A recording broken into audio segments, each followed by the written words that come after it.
Welcome to the D4stem guide video for use case 2, environmental monitoring. Let's start with creating a simple flight program. First, we add the flag trigger. This tells our program to start running when the flag button is clicked. Then we add the takeoff and land commands. In the next step, we add commands that tell the drone to first fly up for 30 centimeters and then forward for 100 centimeters. Finally, we add a command that introduces a 15-second waiting time before landing.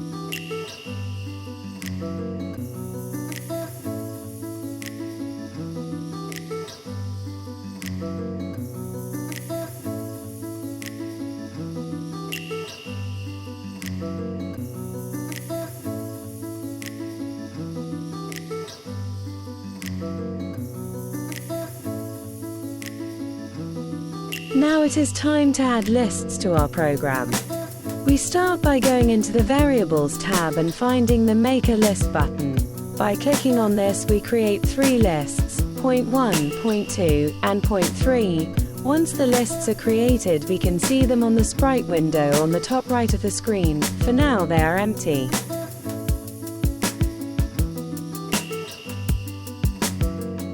Let's see how we can program filling our lists with data. In the Variables tab, we find the command add thing to point 1 and add it to our program. We want to add 11 values into our list, so we will copy and paste this command 11 times. Now we go into the Function tab and find our variables.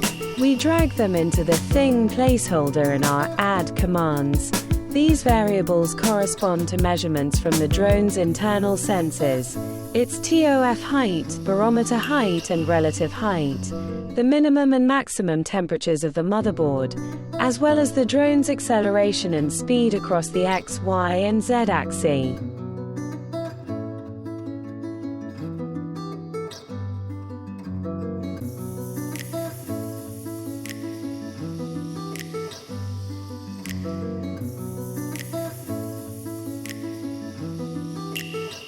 Through the drop-down menu in the Add command, we can select point 2 and point 3 and repeat for all lists. It is time to assemble our final program.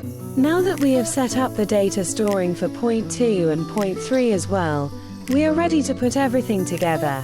We start by adding the storing section for point 1 between the wait and the land commands. Then we tell the drone to fly up and backwards, before measuring again and storing the data to point 2.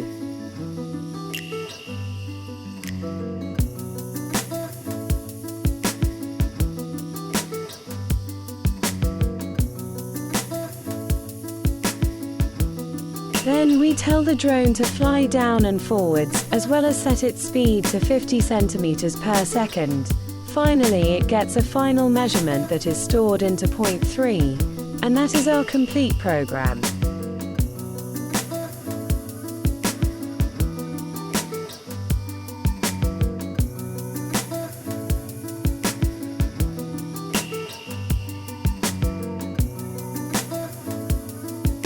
Now we are ready to start flying.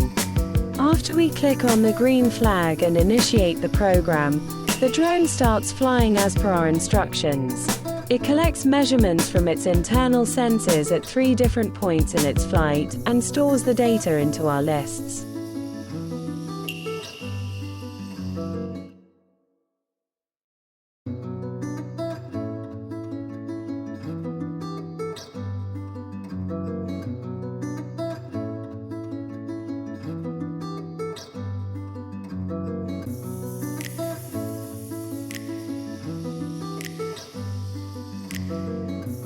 We can now move on the data exporting stage.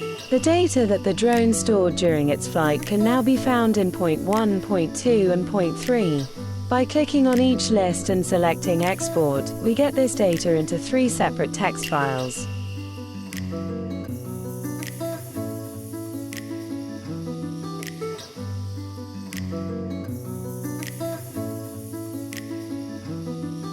Then we go onto the D4stem training platform and download the D4stem UC2 Excel template file from the use case section.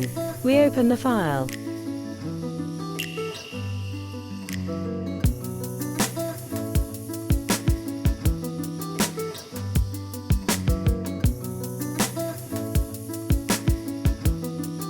We can see that there are 11 rows, 1 for each variable, and 3 columns, 1 for each list.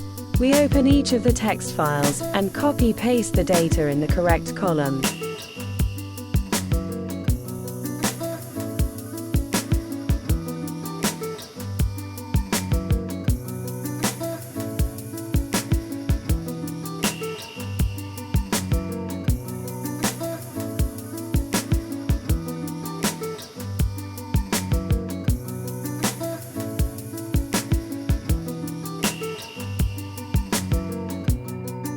We can now move on to the final stage of the use case, data analysis.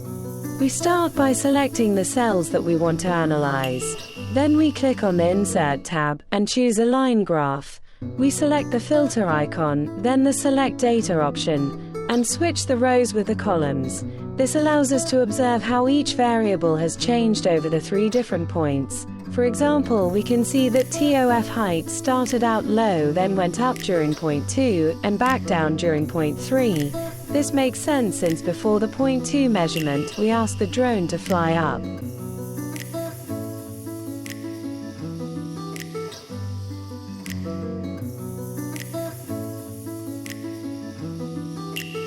Another way to visualize the data is by creating a bar chart. This groups all the values of a variable together and lets us easily compare the changes. There are countless graph options that we can experiment with, such as pie charts, spider graphs, and many more. Thank you for watching the guide for the D4stem use case 2, environmental monitoring. If you enjoyed it, we encourage you to check out our other 2 drone use cases on smart farming and environmental restoration.